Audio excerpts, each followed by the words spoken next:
கன்னிராசி அன்பர்களே வணக்கம்.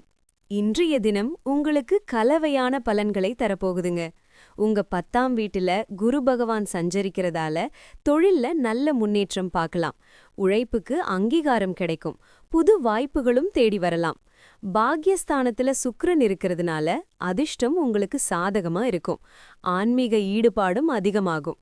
6ஆம் வீட்டுல ராகு பகவான் இருக்கிறதுனால கடன், நோய், எதிரிகள் தொல்லைகள் குறைஞ்சு உங்களுக்கு ஒரு நல்ல சூழல் உருவாகும். இது எல்லாமே உங்களுக்கு சாதகமான அம்சங்கள்.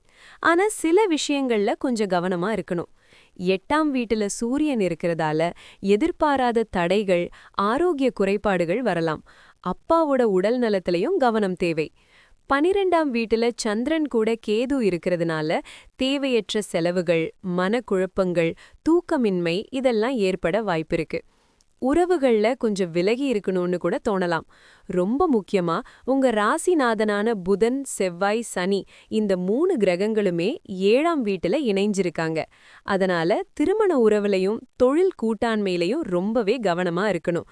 கருத்து வேறுபாடுகள் வராம பாத்துக்கோங்க. இந்த நாள்ல தொழில் மற்றும் வியாபார கூட்டாண்மைகள்ல பொறுமையோட செயல்படுங்க. அத்தியாவசியமற்ற செலவுகளை தவிர்த்து நிதி மேலாண்மையில கூடுதல் கவனம் செலுத்துறது ரொம்ப முக்கியம்.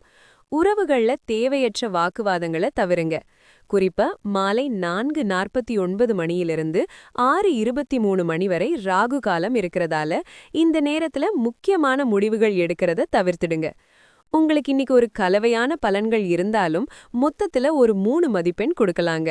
பெருமாள் கோவிலுக்கு போய் துளசி மாலை சாத்தி வழிபடுறது ரொம்பவே நல்லது. ஓம் நமோ நாராயணாய அப்படின்னு சொல்லி நாராயணரை வணங்குங்க. இன்றைய நாள் உங்களுக்கு சிறப்பா அமைய என் வாழ்த்துக்கள்.